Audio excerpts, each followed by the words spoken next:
Hey guys, what is going on? Welcome along to AFC Game by Game, and in this video I'm going to bring you my 5 worst experiences as an Arsenal fan.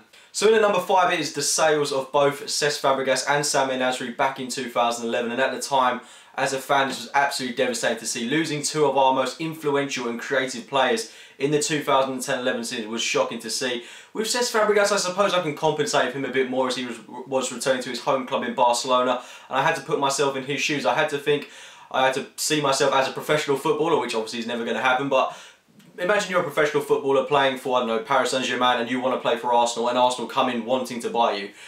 You're going to go for Arsenal. And with Cesc Fabregas, he was similar. He was playing for Arsenal. Admittedly, he loves the club. Well, now he's playing for Chelsea. Obviously, that's highly controversial. Don't want to get into that too much. But he loved Barcelona, and he went back there to his hometown. Obviously, he's at Chelsea now. That was hard to see. But I still, even though I don't have a load of respect for Cesc Fabregas, I do honestly wholeheartedly believe that he still has a lot of passion for Arsenal, but that's again a whole different debate which I won't get into too much. But that was of course hard to see him go, but I did kind of compensate and sympathise with him in that sense. So losing him, as he'd been linked away from the club for so many summers in a row, I don't think that came as too much as a body blow to me. But the sale of Nasri shortly following that was shocking. He was another one of our players that was so key in that 2010-11 team, and we replaced them with the likes of Gervinho. So it felt like we'd downgraded at the time. I hadn't heard of Gervinho at the time. I don't think any Arsenal fan had, but it was hard to see him go, and it felt like we were having a make-do season that year. It really did, and we only had one standout player in Robin van Persie, and losing Cesc Fabregas, Nasri should I say, was harder to take because the way he went about leaving the club, I mean, it does on paper look like he went for money, which I think is part of the reason, but I think if we're going to look at this logically, I do think he went there because he saw they were a progressing club and they were going to go on to win titles, as has been proved in recent years. And he's gone on to win silverware. Yeah, you know, having his wage quadrupled or whatever is obviously going to play a part, and significantly I think that's one of the reasons that he wholeheartedly moved there. And I just think the way he spoke badly about Arsenal with a lack of respect in his first interview for Man City, there's absolutely no need to do that, literally no need to do that. And it's just the way he says that, oh, Manchester City have the better fans, I think I've made the right move in coming here. Arsenal, I don't think they're as good. Cesc Fabregas said the same. That was hard to see, and I didn't have him down as that kind of player. Just like in the season before where he's kissing and hugging the Arsenal badge and all that, and he's looking like he's one of our own players. It's tragic to see that, and the way he just goes about disrespecting the club, that was hard to see. But that's been my number 5, the sales of Cesc Fabregas and Nasri. In at number 4, a really difficult one to talk about, and that is the Carling Cup defeat back in 2011 as well. That was a really difficult season for us, but this, you know, when we were going on such a vain run of form, I thought we were playing really well at this point, and we had a draw against Barcelona following this, where we actually managed to get the win. But at this point, losing 2-1 in the Carling Cup to Birmingham City, a team that were relegated that season, was absolutely inexcusable, shocking to see, and it was our first chance of winning silverware in a good long while, albeit it was the Carling Cup. It would have done us so much justice that season. I can't help but feel if we'd have won that, then maybe we'd have gone on to win. Maybe we'd have gone on to win the Premier League. We were doing very well at the time back in the 2010-11 season, and this really could have pushed things on for us. But losing it in the way that we did as well. I mean, I thought we were fairly in control of that game as well when we scored a great goal for Robin van Persie. Admittedly, we did concede 2 sloppy ones, but I think it was that one at the end. It just personified all the things that have gone wrong for us in recent years. The way it just occurred, the lack of defensive understanding between the likes of Koscielny and Szczesny didn't do a great deal for Koscielny's confidence, but I don't know, would he have turned into the player he has now if it wasn't for experiences like the one he had in that game? I think the progression of Laurent Koscielny has been absolutely amazing to see. I remember in that first season he was very, very shaky, but the past 3 years he has been absolutely nothing short of world class for us. The same goes for Wojciech Szczesny. Initially looked a bit shaky, but again he's come on leaps and bounds, and we're looking like a very fulfilled squad now. But losing that was very difficult to take, and at the time I was surrounded by a load of West Ham fans living in Essex, which added insult to injury in a sense. But at number 4, that's the Carling Cup defeat in 2011. At number 3, it has to be the losses to Bradford and Blackburn in such short succession back in the 2012-13 season.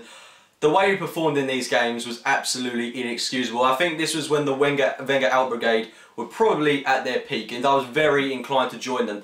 The way we were performing in these games, when we went to Bradford and we fielded almost what was our first choice starting 11, and we lost that game on penalties, to not beat a League 2 side on penalties was absolutely disastrous. I mean, looking back at that game and how we performed with a side that boasted like Luke Podolski, Jack Wilshere, even Gervinho, you know, we should have done better, and it's inexcusable that we didn't. And then following that, with the loss to Blackburn, and then we had a game against Bayern Munich, which we inevitably lost 3-1. I mean, I might as well include Bayern Munich in the bracket, because even though I think my expectation for that game against Bayern, I'd say it was the big one. I'd say it was a big one. I did expect a reaction from the team. I mean, I was expecting a reaction against Blackburn following the loss to Bradford.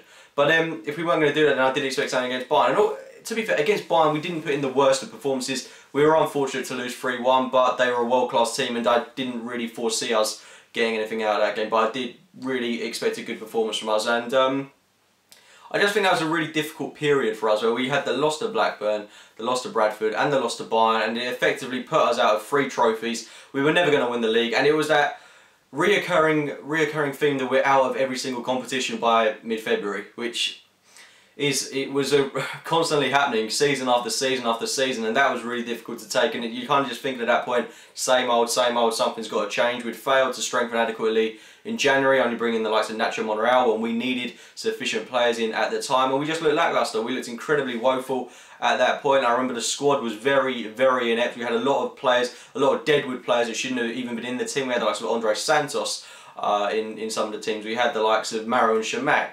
Squillaci was even there at some point. It was really, really shocking to see that. But that was probably one of the worst months of my life as an Arsenal fan. So in at number 3, it's the losses to Blackburn, Bradford and Bayern Munich.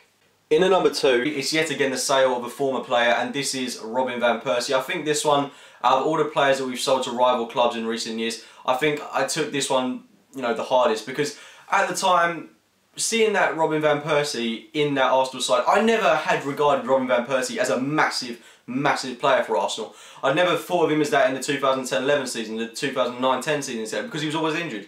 He was never a pivotal part of the team, because we'd always have someone else there. We'd have someone like Thierry Henry in the early days, we'd have someone like Emmanuel Adebayor, we'd have someone like Theo Walcott filling in for him. It was rare to see Van Persie have a fully fit season where he featured in every game and was so heavily relied upon by Arsenal. I mean, he did carry us through that season on his own. He was absolutely outstanding for us. I never considered him as being one of those players, after what he's been through, everything he's been through with Arsenal. I mean, I think it really showed him for the person that he really is, the ego that he's got in the back of his mind. The only reason he stayed with Arsenal for the time that he was with us, for absolutely years, it was something like 7, 8 years he was with us, injury after injury after injury after injury. We weren't doing anything in those seasons, right? Nothing was coming our way. I mean, we went through some real rough patches where we were just continually getting 4th after 4th after 4th. We weren't even competing in the FA Cup, Champions League or even the Carling Cup, which is very hard to see. But you'd have thought, if he thinks he's so good, why didn't he leave then? That's what I don't particularly understand. Why didn't he leave at one of the end of those seasons? Because he's injured and no one wants to buy him. And then after that period where, the 2011 season, where he'd racked up all those goals, you think we could build a team around this guy. We could go into the next season potentially being solid title challengers. But he knows how good he is when he's injury-free, and he thinks that he's better than the club. That's what frustrated me most, that he thinks he's better than the club after all they've done to him.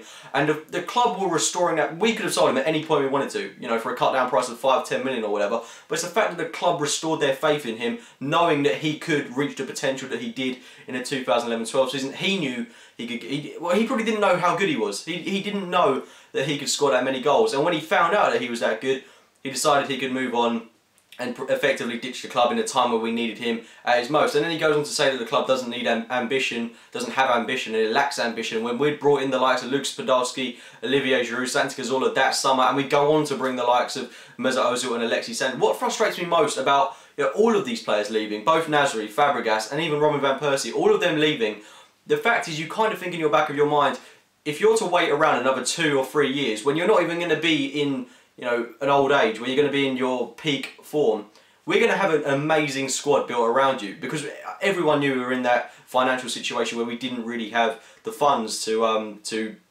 buy in players every season. These are all players that we'd adapted and created into the team for knockdown prices, and then we built them into world-class players. And you're just thinking, you know, look at the players we could have had in the team now. Imagine if we'd still have Fabregas in the side. Imagine if we'd still have Nasri in the side. Alongside the likes of Alexis Sanchez and Mesut Ozil, we'd have a world-class team. And you're just thinking, why be so greedy? Honestly, what is the rush to go out there and get a Premier League trophy? I know that we're not in a position at the moment where we're challenging for the title this season, the 2014-15 season. But if these players were to stick around, then who knows where we could be. But that was the most, this is really frustrating. The sale of Robin van Persie back in 2012 comes in at my second worst Arsenal experience. And in at number 1, I think this one will go for a lot of Arsenal fans, and that is the Champions League defeat back in 2006. Now admittedly I was only 10 years old at the time, but I can remember this game like it was the back of my hand. It was a horrible, horrible day. I mean, to think that we'd come that close to touching a trophy that we've never ever won, to think that we could be the first club in London to do that would be a monumental achievement.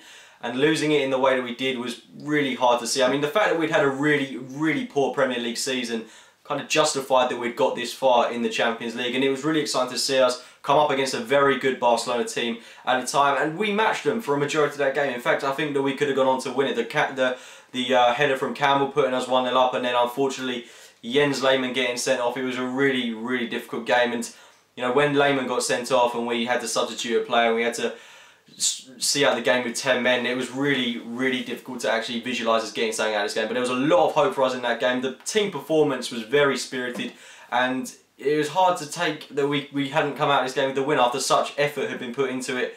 But at the end of the day, we were beaten by a world-class side, and it's hard to see us getting that close to the Champions League trophy, considering how modern-day teams are playing. I mean, look at the investment from the likes of Chelsea, City, Real Madrid, Bayern Munich, season after season after season. If we're going to honestly compete for the Champions League and get to the final once more, which we could do this season.